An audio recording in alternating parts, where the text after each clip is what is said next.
Welcome to the Intentional Encourager podcast, where each episode brings you compelling conversations and stories designed to entertain, enlighten, and encourage. And now here's your host, Brian Sexton.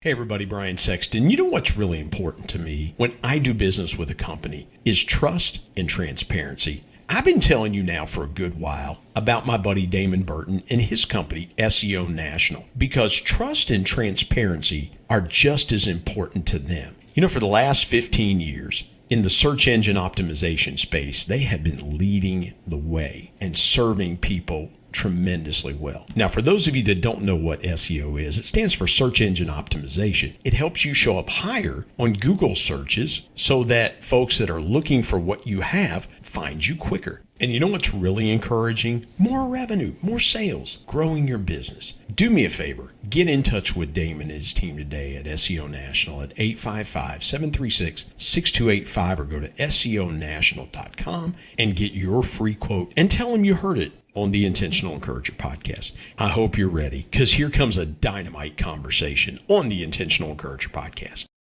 And welcome into the Intentional Encourager podcast. I'm your host, Brian Sexton. Thank you for joining us again today. I want you to sit back. I want you to take this one in. This is a powerful podcast that we have coming up. I want to introduce you to a man that has overcome some things. And folks, the reason this podcast exists is so that you can hear from people that have walked in places that maybe as you listen to this podcast yourself, maybe you've walked through that same road yourself or you're walking through it now. And you can get encouragement knowing that people have overcome. They have been victorious. And I want to introduce you to a man that has walked a difficult road, but has come out the other side. My guest today is Jerry Touchstone. He joins us now. Jerry, welcome to the Intentional Encourager podcast. How you doing? I'm doing well, my friend. It's an honor to be here with you. Man, you're in Louisiana. You're in one of my favorite states, Louisiana. I've been there, and I love the state of Louisiana, and I am a West Virginian. There's a lot of synergies between West Virginia and Louisiana. So let me start here for just a moment. I know what it's been like the last 2 years in my state. We got a state of 1.8 million people. I know what it's been like in West Virginia dealing with some of the stuff we've dealt with. What's it been like the last 2 years dealing with this pandemic in the great state of Louisiana? How have you guys navigated through it? And what's a lesson that you've learned through this time that will carry you through? And I believe this pandemic is wrapping up. And I don't say that politically or anything else. I think it's time. I think it's time to move on. What's a lesson that you've learned though in the last couple of years that you're going to carry after this thing is over with? The lesson that I would say that I have learned is to be sensitive to what other people around you are feeling. You may feel a certain way or may think other people feel a certain way about certain issues, but here life has pretty much continued on for me and my family. We work at night, so we don't really have to get out in the hustle and bustle of the daytime with everybody else, but going to church and to be around our brothers and sisters in Christ, we have just learned to be sensitive to everybody else. Things don't have to be an issue. Everybody's stressed, everybody's worried, everybody's concerned about what's going on, and I just kind of sit back and just, all right, well, you go ahead, or I don't have to get this done right away, or just trying to be just be sensitive to how people are feeling. I mean, that's one thing I've learned. Let me ask you this, because I love what you said there about avoiding the hustle and bustle of the daytime. A lot of people, and you're right, it's when you guys are sleeping, getting your rest when most people are just powering through. What is an advantage that you have found of you working at night when everybody else is resting and you're working. My father-in-law did that. My father-in-law worked nights. You know, my wife and I were dating, and in the first couple of years of our marriage before he retired, he worked nights. And so what advantage have you found for yourself and your family of working nights when everybody, do you get more done, or do you feel like you're more productive? Take me through that, because that's counterintuitive to what most people do. Yes, sir. Now my daytime activity around home is a little different than everybody else's. We usually get in around 4 or 5 in the morning. People are just getting up. You know, my day usually gets started around lunchtime, and my hours to getting things done around the house is very limited. But I enjoy working at night. I get it's peace. I mean, that's as simple as I can put it. You know, I drive back and forth to work, you know, an hour here, an hour there. And you know, there's not a lot of people on the road. You know, you're not stressed to get here or there. And I find it easier to basically get in touch with the Lord. I mean, I'm listening to podcasts while I'm driving, or me and my wife's listening to some worship music, or to some sermons or something that I'm interested in listening to while we're working. Yeah. And it just seems that, you know, without all of the pressure of the world around you, that, you know, you seem to have a quicker connection to the Spirit of God. And I love it. I don't have to stress myself out about sitting 10 cars deep at a red light, or you know, walking into overflowing stores, or sitting in a drive-through, you know, restaurant parking lot, or, you know, waiting in line for everybody to get through, because, you know, by the time we get going, you know, everybody's pretty much winding down. They're slowing down as we're speeding up, per se. And well, you got to thank the Lord that a Taco Bell still stays open till about 2 in the morning. That would be my thing, man. If I worked overnights, man, I would be praying for those restaurants that were open till like 1 or 2 o'clock. Like, listen, or those restaurants. So Jerry, we've got a place in West Virginia. Now, listen, when you're the fattest state in America, you have to have places like Biscuit World. Oh, come on. Okay, there's a place called Tudor's Biscuit World, and they open at like 4 or 5 in the morning. And there's another place in the Charleston area called Susie's. Now, they're open even early. I think they're open at like 3:30, 4 o'clock in the morning. You got to love those places that open. Oh, absolutely. Because that's the time of day when you're getting off work, you're trying to, and even in a lot of big cities, you know, you think of D.C., Los Angeles, Chicago, Houston, Atlanta, Baltimore. I could go on in New York. I could go on and on and on about the mega cities in our country. There's a lot of people that start their day at 4 or 5 o'clock in the morning, because that's the time they can get in quicker. Right. And they don't have to beat. I've worked in D.C. quite a bit. There is no way on God's green earth if I would not try to go in towards DC from 7 to 10 in the morning. There's no way. I mean, it's a parking lot. Right. You know. Yeah. I know here when we leave for work, and I'm kind of at my busiest section. Within the hour drive to where we're going, there's rarely times that I run across more than 2 or 3 cars on the highway. Wow. Yeah. I mean, it's, you got these back country. Well, I mean, my city that I live in is probably 9,000 people. And, you know, going from one place to the other, brother, we rarely run across other people on the highway. If it is anybody, it's more than likely a sheriff's officer or a state trooper moving from one place to the next. Yeah. So how did you guys navigate through that when COVID hit? Did you really see any disruption because of the type of work that you do that's over? You and your wife both working overnight. Did you guys have any? Because there were a lot of people that were working. I was working remotely. I was working from home and things like that. But I have a day job. Did you guys have any disruption because you worked overnight? I mean, you probably aren't around a lot of people, that time of night when you're productive. And like you just mentioned, you're busy, you're productive, things like that. Did you guys really have a lot of disruption? No, sir. We didn't really have anything. It was like life continued on as normal for us. I mean, we had a few conversations with the people that we deal with, within our company, making sure, COVID things were, primary and taken care of. And other than that, life just pretty much kept going for us. I mean, we didn't really miss a beat on anything. Now, my family and everything that works during the day, they had to follow, all the guidelines of going in and out. But, thankfully for me and my wife, we was able to go into work, do our business and leave and not really have to, worry about anything really. We was in and out before people even showed up back for work the next day, and, really didn't have to worry about it.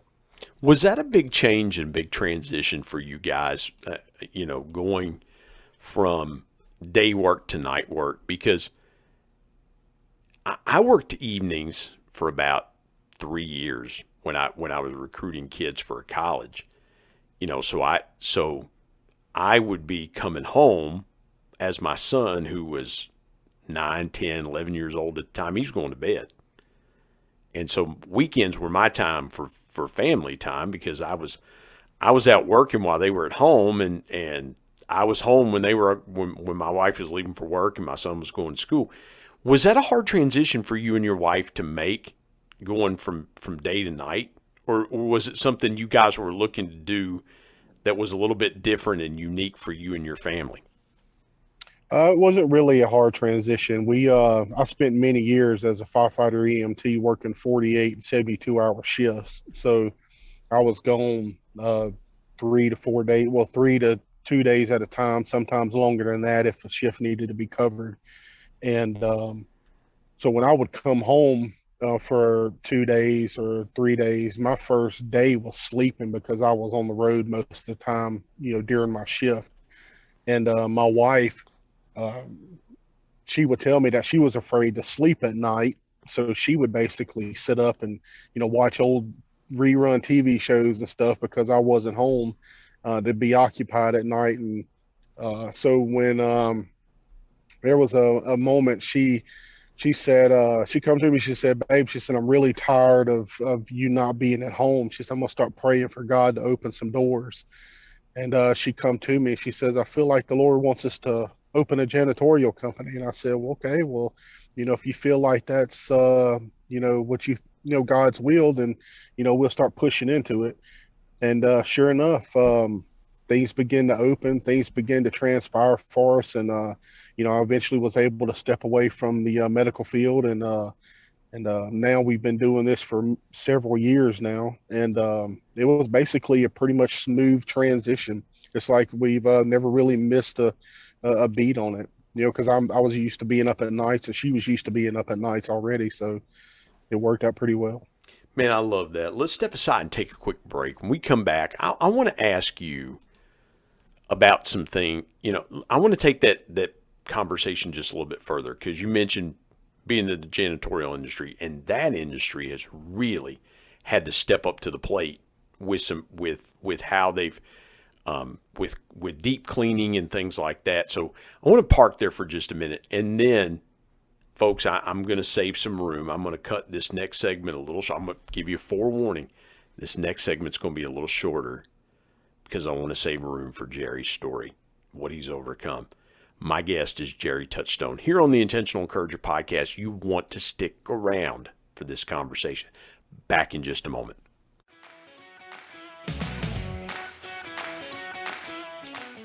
Hey everybody, Brian Sexton here. The new year is upon us, and you may be sitting there thinking, hey, I would really love to pay off some debt, or I would like to save for that dream vacation. Maybe you want to buy a new car. Whatever it is you want to do financially in the coming year, let me give you a great piece of intentional encouragement and something to think about that might help you do it. products for profit. Now, this is a course taught by my good friend Joe Hart, who's been a guest on the Intentional Encourager podcast and has told his story how reselling changed his life. And you know what, folks? It could do the same thing for you too. It's really simple. Reselling is basically buying a product and then reselling it online for more money. And Joe is going to take you through the steps and show you how to do this either part-time or maybe, as some of his students have done, take this full-time as well. Go to coachjoe89.gumroad.com/L/premium PFP. And oh, by the way, this group is going to help you find leads of products that are profitable right now, give you all kinds of great intentional encouragement, and you're going to be surrounded by a community of people that are going to want to see you be successful in the reselling game.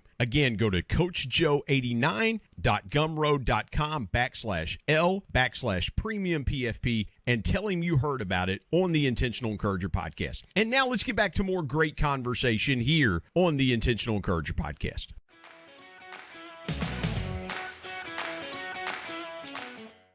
Jerry, let's talk about, you mentioned you and your wife starting a janitorial company, and that really piqued my interest because we're seeing a lot people that didn't really pay a lot of attention to how they were cleaning. I'm not saying that, but really taking the next step and going above and beyond. I used to sell janitorial supplies when I was in the food service industry. So we would sell, dish chemicals and sanitizers and all this, bathroom bathroom stuff. And I used to tell people, I used to joke, man, when I was selling food, I would say, man, my company sells everything from green beans to urinal screens.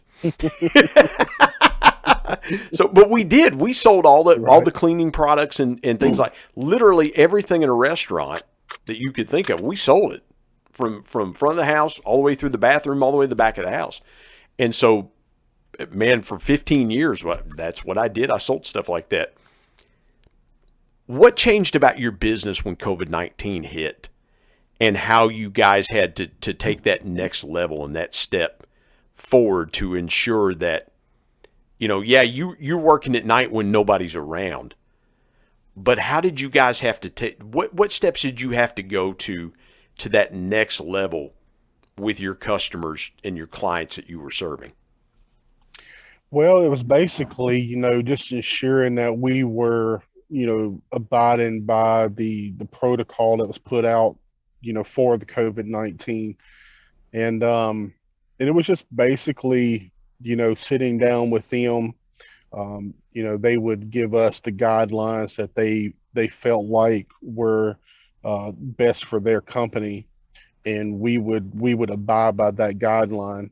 And mainly, checking in and out every night, signing in, signing out, doing our temperatures, doing everything that was required, for the COVID-19. It really wasn't a big deal, working in the medical field. I'm used to masking up, gloving up, and prepping everything for daily use and wiping down everything. So it wasn't really a big deal, and it really didn't change much for us because we already were kind of in that mood or in that mode for doing that when COVID hit, because just looking ahead, knowing about diseases and things of that nature, I had already kind of prepped my family for what was to come, and told them things that we needed to take care of, and to make sure that we wiped down everything. We made sure the restrooms and things like that were taken care of, and just basically just stepped up our game, and made sure that the companies were satisfied, made sure that we were on the same page as them, and made sure that they felt good when they come to work, that they felt safe, they felt good. Even though for me it wasn't really a big concern, because I've dealt with stuff my entire life basically, and but to know that they felt good, they felt like they could come to work and be safe, was a main priority for me. And so that's something we did. We talked with them, and just any issues that came up, or or anything they felt they needed to get past to me, We just kind of dealt with it as it came on. Any guidelines that changed, we just kind of talked Yeah. about it and made sure that Yeah. everything was, in order. And Jerry, I love what you said there about keeping your people mentally safe.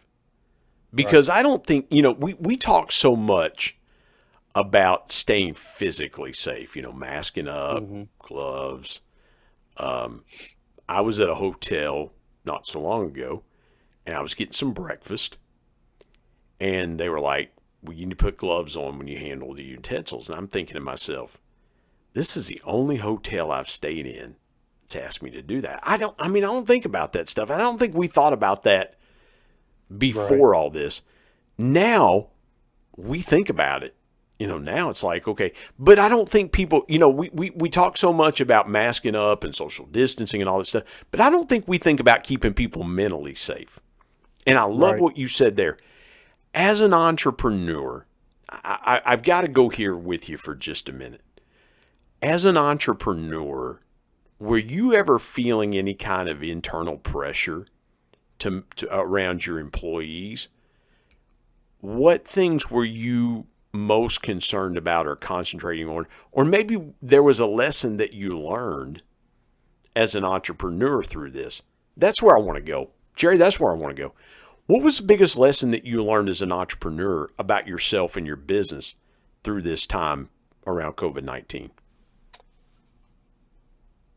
Really not to overreact about their emotions about it, to be considerate of how they felt. Like you said, I wanted to make sure that even with my own family that they felt safe, they felt okay. If they felt like they needed to glove everything that they done, or if they wanted to mask the entire time, I didn't have any issue with them. I didn't make it an issue. I didn't say anything negative to them about it. I wanted them to feel like that they can accomplish their job, do what they wanted to do as far as their work, and get it done properly, and feel okay with it, go home with it, and when they got home, that they felt like they were, safe. Yeah. I know everybody's mindset about it is different. And I'm pretty sure that you can probably put 20 people in a room and there'd be 20 different opinions about what's going on and how things are Exactly. transpiring. But the way I looked at it is, if I felt like that I can go out and do what I needed to do, and the people that I worked with felt like they can come in and they needed to do what they needed to do, and we all kind of had a same understanding of what was required of us, then there was no issues. And I really, as far as learning something myself, it just basically reinforced lessons that I've already learned.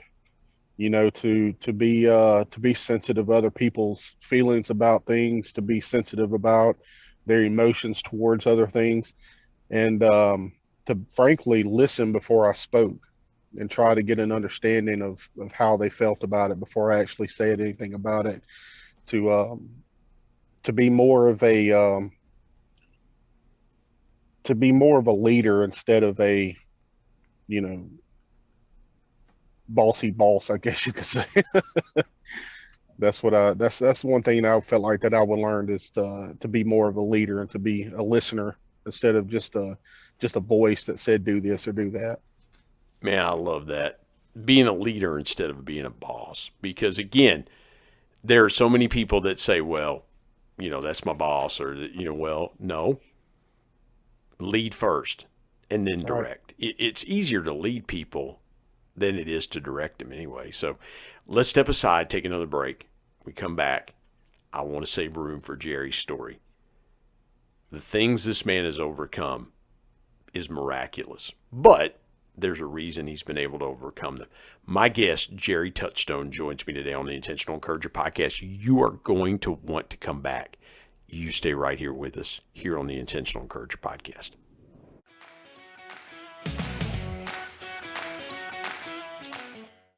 Hey everybody, Brian Sexton. I want to take a moment and tell you about my friend Harry Spate and his new book, Selling with Dignity. Harry has taken an age-old concept of sales and he's put a new twist to it, and I love the direction that he's taken with Selling with Dignity. And here's what's encouraging about Harry's book. Instead of viewing people as numbers and machines, salespeople are now given the tools and the encouragement to be dignified in their approach. Here's what Harry says. He says, selling is an honorable profession when it's done right. When sellers feel they are valuable and have integrity and respect, this opens the door for better conversations and eventually relationship. This book puts an end to sleazy sales tactics and proves why selling with dignity can be done, and it leads to massive success. And I couldn't agree more. Go to sellingwithdignity.com, get your copy today, and if you want Harry to sign it, he'll do that for you. Again, go to sellingwithdignity.com and pick up your copy today of the new book by Harry Spate, Selling with Dignity. And now let's get back to more great conversation here on the Intentional Encourager podcast.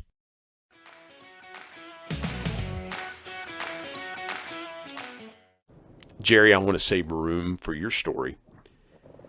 You touched on it when we were back and forth a little bit on social media, and I said, "Man, you've got to." I would be honored if you would tell your story here, and so I want to give you the room and the space to tell it. And if I jump in and interrupt, it's because I want to know more about it. Forgive me for doing that. But I want to give you the floor now to tell your incredible, powerful story. Yes, sir. I come from a long line of apostolics. I'm actually fifth generation apostolic.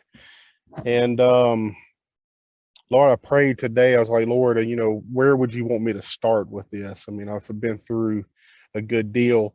But I don't want my story to be a story of disappointment, because it's not. Prior to me and my wife getting married, my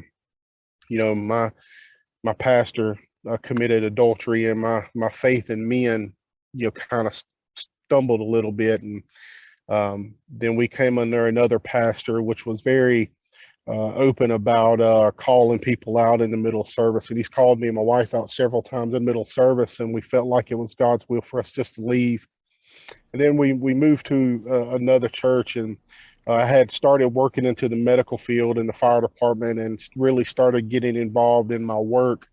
And the pastor we were sitting under at the time committed adultery. So my faith in men and trust in the leadership had begun to really get shaky. And but I held on to it, and I was like, Lord, this is not what you intend. So I kind of started to focus in on my work a lot more.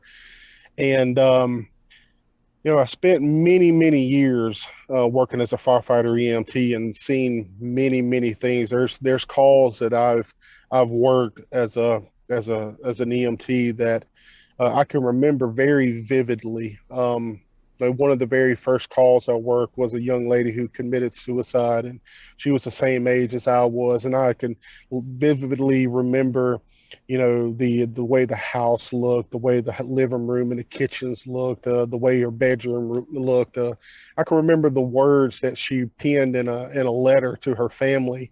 And I remember so many things. And over the years, as I began to try to develop in ministry, I would continue to pray, and I'll continue to fast, and I would subdue those feelings and those emotions through prayer and fasting. And me and my wife became home missions pastors. The man that we had moved up under had taken another church, and we had took over the church from him. Jerry, I got to ask you this. Please forgive me for interrupting, but I've got to ask you this. You have a deep faith walk as you're becoming a paramedic and an EMT. The first call you go on, you walk into a suicide and you read this suicide note that was left. And you said, sir, you remember the way the house smelled and those things. I've always said this, and I want to get your perspective on this, because there may be somebody listening that doesn't have a relationship with the Lord.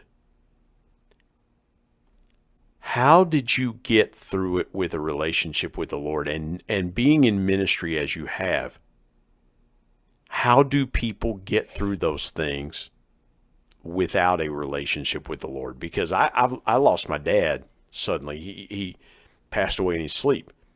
And I've often said, I believe for me, and again, I'm not trying to get preachy to somebody listening that doesn't have a relationship with the Lord. That's not where I'm going with this. I have said for me, I would have had a much more difficult time losing my dad had I not had a walk with the Lord.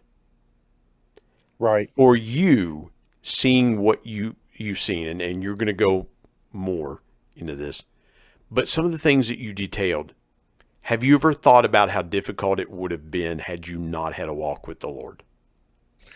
Absolutely. When leading up to a point, I had to kind of bring that into what I was saying. Me and my wife had taken over this small church, and I was doing everything that I felt like that I could do to suppress the emotion, the feelings and everything that I were having. And you know how the adversary works. People begin to talk, they begin to, spread rumors, they begin to say things. And I went to a meeting, and a man walked up to me. He was a leader per se, and I assume he took those rumors to heart. And he made a statement to me, and he said, Brother Touchstone, he says, you're trash, and you'll always be trash.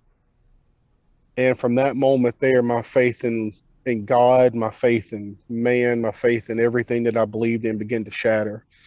And I came home from that meeting, and me and my wife resigned the church, and I got completely away from ministry. I got completely away from the church. And what God had in me restraining the emotions, those emotions were now completely unbridled. Anger began to fester. Hate towards people began to fester. I got to a point, brother, that um, I could literally, I couldn't drive down the road without breaking and down into tears, and because of the memories, because of the emotion and the post-traumatic stress from the calls and stuff that I worked. I had worked a call with my uncle, and we worked a car fire, and he come up to me and he says, nephew, I love you. And he said, I just want to let you know that. And I said, I know, uncle. I said, I love you too. And I switched shifts from the fire department to EMS. And brother, it wasn't an hour and a half after that I worked him in a head-on collision. And Your uncle was involved in the head-on collision? yes, sir. Man, And oh, man. from that, excuse me, Oh, go ahead. but from that moment, uh, I began to I began to ask God why, you know, and mm, I'm sorry, brother. Just give me No, a second. you're fine. Take your time. Take your time. This is helping somebody. You're listening to this conversation. I want to talk to somebody real quick and give Jerry a moment to compose himself. I want to say something real quick here. I know there's somebody listening right now that Jerry's story is connecting with you. Maybe you've had hurt in your life. Maybe you've had a career. Maybe you've been in the medical field yourself and you've seen some things. You really don't have an outlet to release them. I want to tell you that's where encouragement can help you. And I would encourage you to talk to somebody. I would encourage you to find somebody that you can share this with. And then start to encourage yourself that life does not have to be this way for you. And so, man, go ahead with your story. I just felt like interjecting, and forgive me for interjecting there. That's okay. I wanted to give you a moment to compose yourself because I was very close with my uncles, and I don't know how I would react if I were you and I was a paramedic rolling up on the scene, and there's your uncle. Like, man, I just talked to you an hour and a half ago. Right. You It know, was a very hard thing. Um, and still today, I still struggle with it, but it's not a struggle of regret or anything like that. It's just a now. Um, well, I'll get to that here in a little bit, but I was working through the medical field, and one of the major things that really got to me is I'd worked a lot of infants, lot of infants, with death, overdoses from parents, and my son got married and had a little boy, and I was struggling majorly with post traumatic stress, with anger, with rage, hate towards everybody. I got into gaming, and I would completely, cut myself off from everybody. And when my grandson was born, just holding him, I was so afraid of death. I was so afraid of something happening to him that I was afraid to hold him. I was afraid to walk with him and to be there with him. And brother, I would even at family gatherings and stuff, my wife would walk with me and she would bring him with me, and I would just begin to weep just being around him because of the memories and the thoughts that were coming to mind. I couldn't really enjoy him, and I really couldn't enjoy life. But because you I saw mean, every other baby in his right, face. right. And one time I had picked him up, and I swore he had just went limp in my arms, and he was just being a kid playing around, just kind of wanting to get down. But it wasn't that he had went limp. It was just the fact that he was trying to get down and play. And it scared me. It scared me bad. And uh, I didn't know what to do, brother. I was struggling. And I had gotten away from the church. And one night I had gotten into an argument with my wife. Now, I've never put my hands on my wife. So, so Yeah. nobody can take that and Right. misconstrue that. But I've argued with her because my emotion of, is that I don't want to talk about it. I don't want to tell you the things that I've been through. I don't want to give this burden to you or to anybody else. I'm a man. I can handle this, Yeah, but you don't want to obviously dump on anybody. right. Yeah. Obviously I couldn't handle it.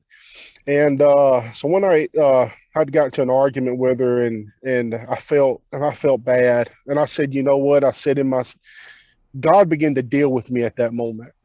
And I had went to her and I said, look, I said, I don't know what else to do. I said, I've tried to isolate myself. The thought of death was consistently in my mind.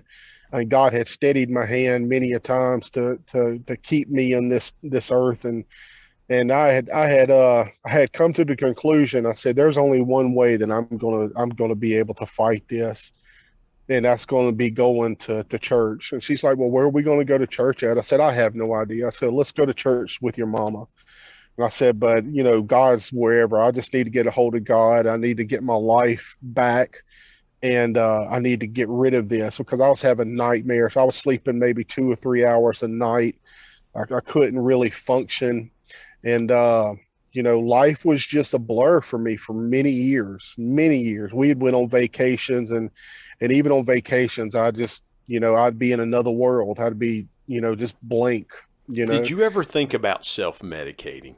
Because and the reason, Jerry, the reason I ask that is that a lot of people, and I'm not trying to belittle or anything like that, but when people go through traumatic situations, and listen, let's be honest, I've seen Christians self-medicate through alcohol, through drugs, through other means to just kill the pain, to get rid of those things that were troubling them. Did those thoughts ever come? And I don't want to get too personal, and if I'm No, getting that's too perfectly personal, fine. let me No, that's know. perfectly But fine. did you ever think about self-medicating with drugs or alcohol? No, sir. I never did. Reason why is because I've seen enough of it in the medical field, and I've seen enough people, and what it done to people that I didn't want to have anything to do with it. And I guess that's one reason why I got into gaming. I spent many hours in gaming, and basically trying to suppress the fear, the hurt, the thoughts, anything that I could do as far as, with gaming that I could suppress that in my mind is what I did. And basically that was my out. That was my out for conversating with people. That was my out of going and doing anything. I submerged myself into gaming, video gaming and stuff like that. And You could have been a Madden Hall of Famer at that. I mean, right. not to make light of it, but you were kind of ahead of your time, man. Did you have any idea that esports would be like, I mean, you probably could have got paid to do that, man. And Right. I probably yeah. could have, but no, it's something that I dove into. And whenever I'd begin to feel those feelings and I'd feel that emotion, I would start gaming. I Time to would strap on the virtual chin right, strap, so yeah, to speak, yeah, huh? I would go do it. And honestly, and it suppressed my emotions, for a while. Sure. It would tame me for a little bit, and but Well, then I here's had the to face thing, too, reality. Jerry. Forgive me for jumping in. I'm kind of trying to put myself in that moment. I'm a sports guy. And so for me, if I were sitting in your shoes, I would be a legend in Madden or NBA 2K or MLB The Show. I mean, man, my Cincinnati Bengals would have multiple Super Bowl championships in Right. Madden if I had, because I remember times. Listen, I remember times when my son was 10, 11 years old, and I was going to school during the day to get my master's degree when my family was gone. And I would sneak into my son's room. I'd fire up his Madden. I'd be like, or NCAA football. I'd be like, I got an hour to kill, man. Let's Right. let me run some plays here. Let me just. But again, I cannot imagine needing to use that to totally escape the PTSD that you were facing. And it's a testimony to not taking alternate means to suppress that in some way. Right. I mean, with all the things that you had been through, you would have been an ideal candidate to become a drug abuser. I mean, let's be totally Yeah. honest. Truthfully. You would have been an ideal candidate. And listen, I live 20 minutes from what some people have called the epicenter of drug use in Huntington, West Virginia, with heroin abuse and opioid. West Virginia is famous for opioid use Mm-hmm. and things like that. I mean, we talk about the poster children for opioid use.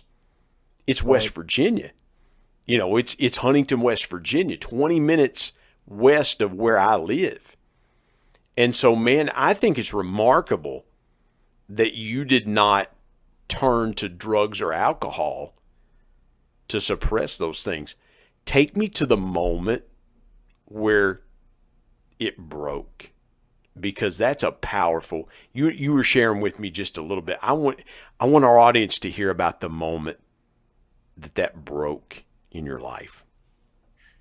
Yeah, like I said, I had kind of get into a little verbal altercation with my wife, and I want to give props to my wife, because my wife has stuck through this, you know, thick and thin. She has been my cornerstone. She has been, my helpmate. She has absolutely been there and have loved me and cared for me through this entire thing.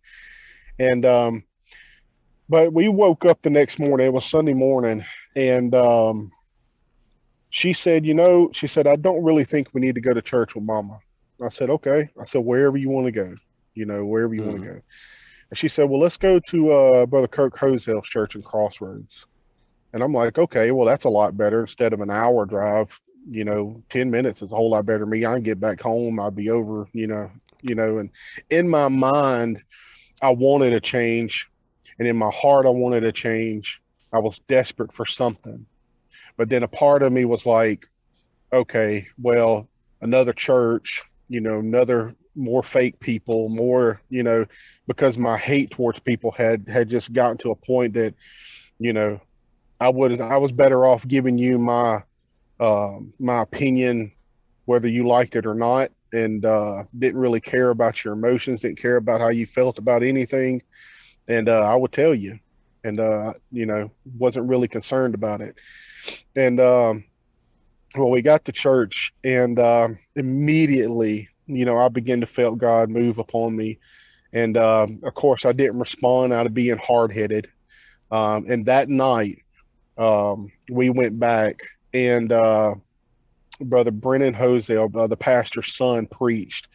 And he preached how he was facing depression and suicide in his life, and that he was attempting to commit suicide, and God had dealt with him and brought him to an altar, and God had removed that spirit of depression off of him. And I'm like, well, Lord, I said, if you could do that for him, you could do that for me. Yeah. And the Lord began to move upon me like really, really heavy. That's one of my favorite brother, scriptures. Of a truth, I perceive God is no respecter of persons. That's that. Right. And in ministry, as I pray for people in our church, I will say that because, again, to your point, if the Lord healed me, and we know that scripture is true, it's not an if thing, but that scripture being true, then you should receive healing too. Right. So, man, I love that. Please go on. I had that is one of my favorite scriptures in the Bible. Well, I mean, I grew up in it, and I knew God could do for me. And for many years, I was just being hard-headed. I tried to be, I'm a man. I could deal with this. I can handle this on my own. I don't need that.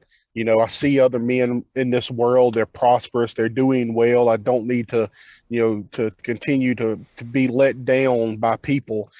But Sunday night he preached, and I said, well, Lord, I said, if you can do it for him, I know you can do it for me. And I began to feel God move upon me really heavy, and I began to weep. But I said to myself, I said, Lord, I said, I just can't trust men. I said, I cannot put my trust in men. I've been let down too many times, and I've been spoken harsh to, and my family has heard these things. And I said, I just can't trust it. And I said, I love you and I want to be changed. And I said, but I need a confirmation.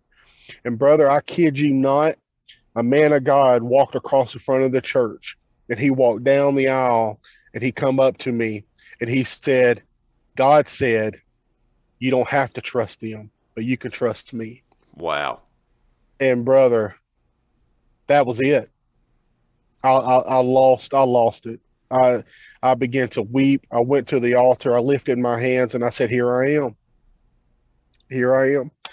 And the Lord healed me of all my nightmares. He healed me of my depression.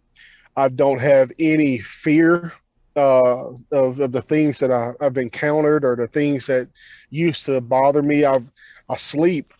Man, I would say working overnight, man, you would need to sleep. Man, I sleep. I feel good. I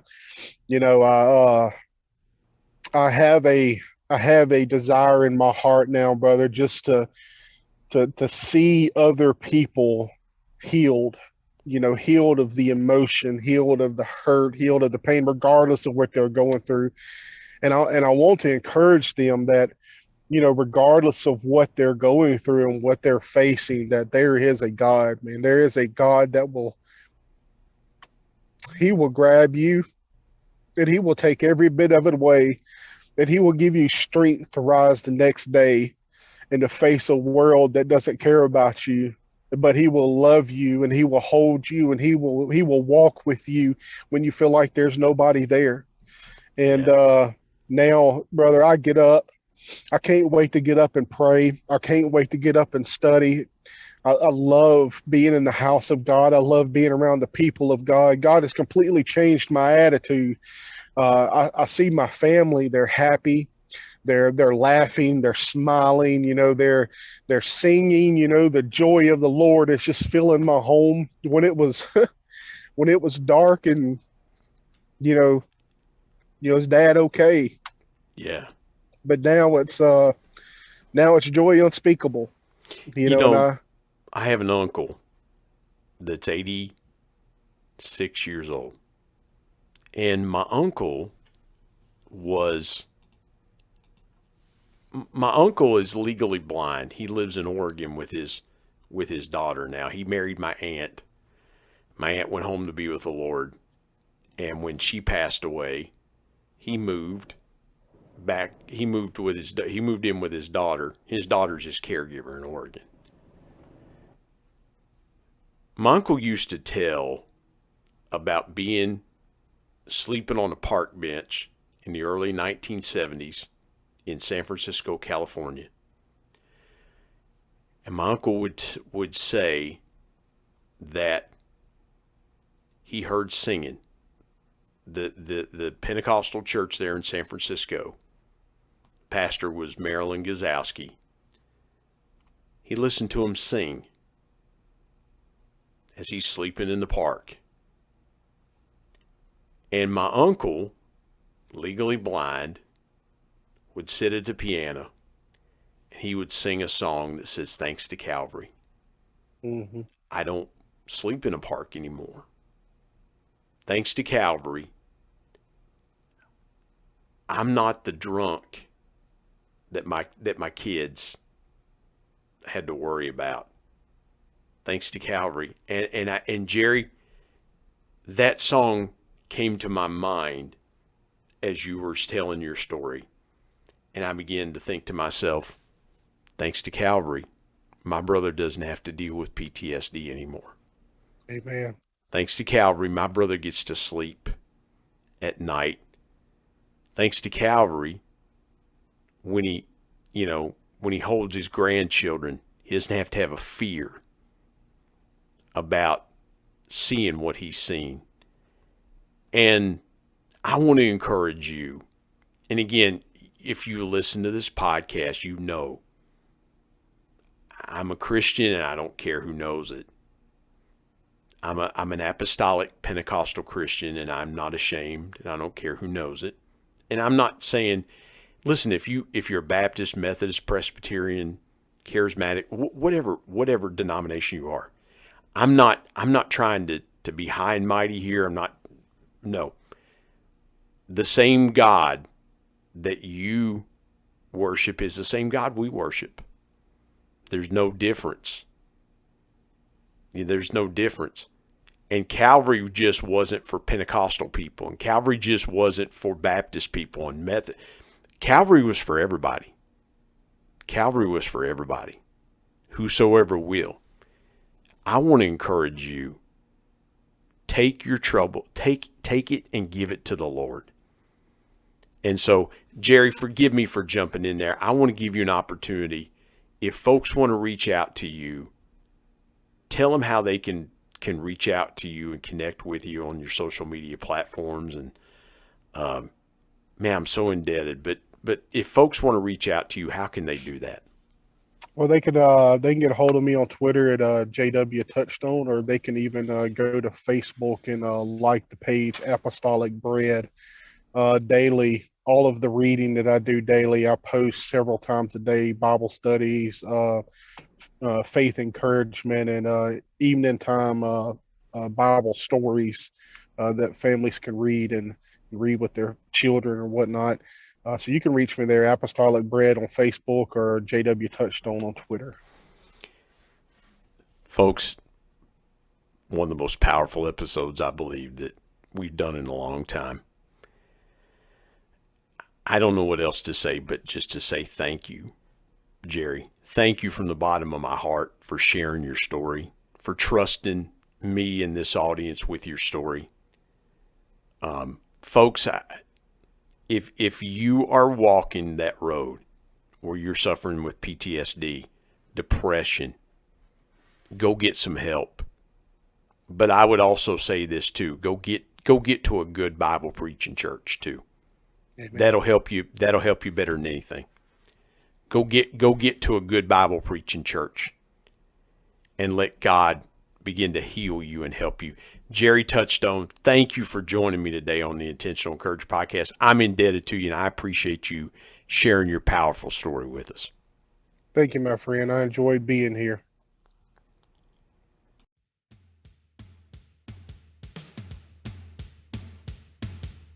My thanks as always to producer Bryce Sexton and technical advisor Matt Means. And of course, the ultimate thanks goes to the Lord Jesus Christ, who provides intentional encouragement every day through his word. If you're not subscribed to the Intentional Encourager podcast, hit the subscribe button wherever you get podcasts so you don't miss an exciting episode where you can get encouraged and stay encouraged. And remember, anyone, anywhere, at any time, any place can be an intentional encourager.